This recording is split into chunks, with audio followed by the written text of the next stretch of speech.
Jadi begitu kira-kira, bahwa manusia itu sering berbicara itu melupakan iman kepada Allah tanpa kita sadari.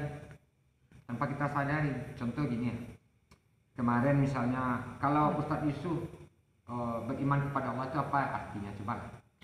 Kalau menurut saya Bu ya, iman kepada Allah itu adalah mempercayai dan meyakini bahwa Allah itu wujud, Allah itu ada.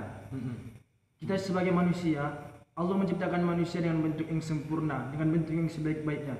Tetapi Allah tidak pernah mengharap balasan dari manusia, kecuali hanya untuk beriman dan menyembah kepada-Nya. Sebagaimana firman Allah Subhanahu wa taala dalam Quran surat Jariyat ayat 56 yang berbunyi Bismillahirrahmanirrahim, "Wa ma khalaqatul jinna wal insa illa liya'budun." Maka tidak aku ciptakan jin dan manusia kecuali hanya untuk menyembah kepadaku. Berarti kita menyembah kan yang namanya iman. Beriman. Iya kan? Karena kita beriman kepada Allah lalu kita menyembah kan begitu, Ustaz. Nah, salah satu contoh kenapa bukti kita, sharing kita atau manusia lalai dalam beriman itu ketika berbicara atau berjanji, kan hal sepele itu. Misalnya kalau Ustaz Abi berjanji apa bilang? Insya Allah. Insya Allah. Kenapa itu coba? Karena kan insya Allah kita masih terikat dengan Allah. Kalau seumpamanya kita berjanji kepada seorang manusia atau bayangkanlah kawan kita berjanji, kita masih ragu untuk menepatinya, maka kita sandarkan kepada Allah. Ya. Kan itu bukti beriman juga. Itu bukti kita beriman kepada Allah dan nanti kalau kita umpamanya berdosa nanti kita kalau kita tidak tepati gitu. Ya. Jadi kalau kita seandainya mengingkari, kita sudah bersandar kepada Allah dengan mengucapkan insya Allah. Kan betul kan?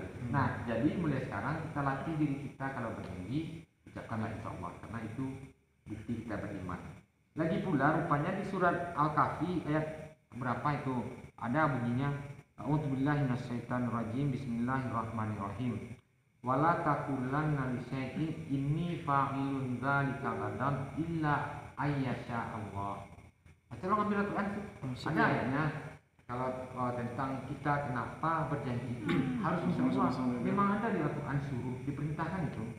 Diperintahkan rupanya kalau ayat berapa lah yang ayat nanya Al-Kahfi ya. Oh pas ya Al-Kahfi. Pas ya, ini dia. Wala taqulanna li syai'in. Ayat ke 25 ya itu 24 kan? Itu tuh.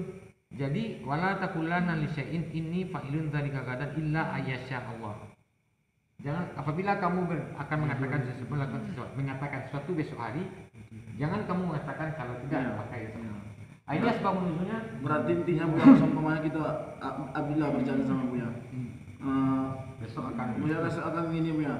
Harus diucapkan insya Allah. Ya itu dia tuh ayat ini. Sambungan ayat ini maknanya sebenarnya luas. Maknanya gini. Sambungannya ini perkara pemuda kafi kan. Ayat ini kan disambung tuh. Wala taqulanna li syai'in inni fa'ilun dzalika gadan illa ayyasha Allah. Wa dzkur rabbaka idza nasita wa qul asa ayyahiyani rabbi lil aqraba min hadza rasula. Wala bitu fi kahfihim salasami'atin sinina wasdadu tis'a. Maksud ayat Allah itu gini ya. Dia benar tuh, kalau kita insya Allah maka kebenaran itu datang dari Allah nantinya. Gitu. Contohnya tentang keraguan orang jumlah pemuda kafir itu berapa orang. Maka Allah mengatakan dan lamanya itu hanya 300 tambah 9 tahun. 300. Berapa aja dia? Tambah 9 tahun. Sinin kan 9. Walau itu fi kafihim sinina wasdadu 27. Tidak 309 tahun. 309 tahun. Iya. 307 ya. Sini 7. Ayat. Yang mengetahui tentang jumlah pemuda di kafir yang dalam gua itu hanya Allah. Ini asbab nuzulnya ketika ada orang dulu zaman Nabi bertanya ke Nabi, "Ya Rasul, ceritakanlah kepada kami tentang sesuatu." Besoklah kata Nabi. Lalu Nabi disampaikan oleh Jibril bahwa ucapkanlah insya Allah.